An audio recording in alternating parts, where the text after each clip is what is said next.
ဒီတော့စိတ်ဒီအင်မတန်အခရာကြတယ်စိတ်ကမကောင်းဘူးဆိုလို့ရှိရင်မကောင်းတဲ့စိတ်တွေနဲ့ပြောမယ်ဆိုရင်အဲ့ဒီအပြောဟာမကောင်းတဲ့အပြောပဲဖြစ်မှာပဲဘလောက်ပဲချူတာပါတယ်ပြောဘလောက်ပဲအချူရည်တကားရည်တွေဖုံးထားတဲ့သဘောမျိုးလို့တကယ့်ကိုအကွက်တွေရှင်းပြီးတော့ပြောတော်လေးပဲမကောင်းတဲ့စိတ်တွေအခြေခံထားမယ်ဆိုရင်အဲ့ဒီအပြောကိုမကောင်းပြောလို့ပဲပြောရမယ်မကောင်းတဲ့စိတ်တွေအခြေခံမယ်ဆိုရင်တော့ဘာပဲလုပ်နေမကောင်းတဲ့အလုပ်လို့ပဲပြောရမယ်ဘာသာရေးသာသနာရေးနဲ့ပတ်သက်ပြီးတော့လုပ်တာတောင်မှတချို့မကောင်းတဲ့စိတ်တွေကိုအခြေခံထားတော့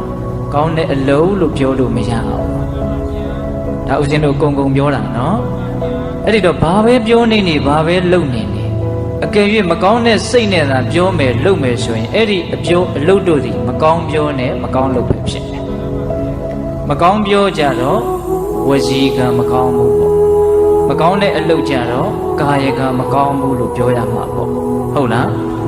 အဲ့ဒီတော့စိတ်ကမကောင်းရင်ဝစီကံလည်းမကောင်းနိုင်ဘူးကာယကံလည်းမကောင်းနိုင်ဘူးစိတ်ဆိုးရင်ကံဆိုးတယ်ဆိုတာအဲ့ဒါပဲပိဋိစိတ်ဆိုးရင်ပါဆိုတယ်စိတ်ဆိုးရင်ကံဆိုးတယ်ကံဆိုးလို့ရှိရင်အကျိုးပေးဆိုးမယ်ပိဋိကံဆိုးရင်ပါဆိုးမယ်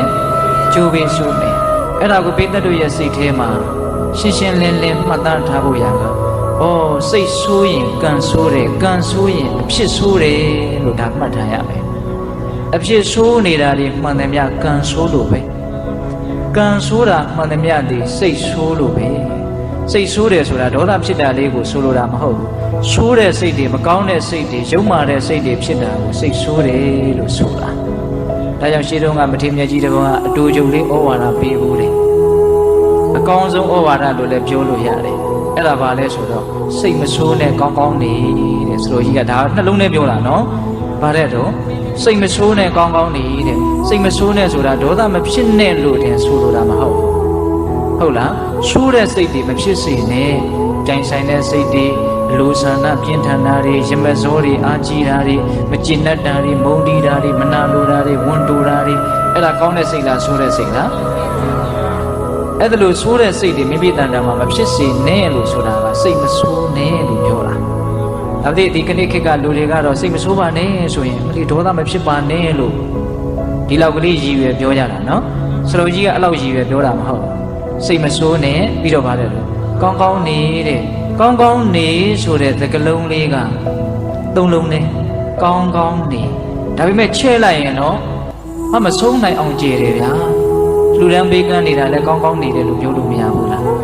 တိလာတွေစောင့်တည်ပြီးတော့ကိုယ်နဲ့နှုတ်ကိုစောင့်ထိန်ပြီးတော့နေတယ်ကောင်းကောင်းနေတယ်မိမိရဲ့စိတ်သက်တမှာလောဘဒေါသမောဟတွေမဝင်နိုင်အောင်ဘာဝနာတရားတွေနဲ့ထုံမွန်းပြီးတော့နေမယ်ဆိုရင်လည်းကောင်းကောင်းနေမပြည့်စုံဘူးလားပြည့်စုံတယ်ဒါကြောင့်ဒီဒေသနာတော်လေးကိုပိဋကပေါင်းသူတော်ကောင်းတို့ကဘယ်လိုမှတ်ရမှာလဲဆိုတော့စိတ်ဆိုးရင်ကံဆိုးမယ်ကံဆိုးရင်အဖြစ်ဆိုးမယ်အဖြစ်ဆိုးပြီဆိုမှတော့ကောင်းနိုင်မှာမလားမကောင်းနိုင်ဘူးဒါကြောင့်ရှေးသူတော်ကောင်းကြီးတွေကလူမုံမှမကြောက်နဲ့ကံမုံမှကြောက်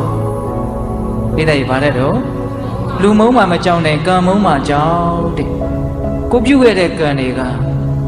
နွားချေရနောက်ကိုလှဲပြီးအစင်လိုက်တယ်လို့မျိုးမကောင်းတဲ့ဒုက္ခတွေပြီးဖို့ဆိုတဲ့အနေအထားမျိုးနဲ့လိုက်မနေဘူးလားလိုက်နေတယ်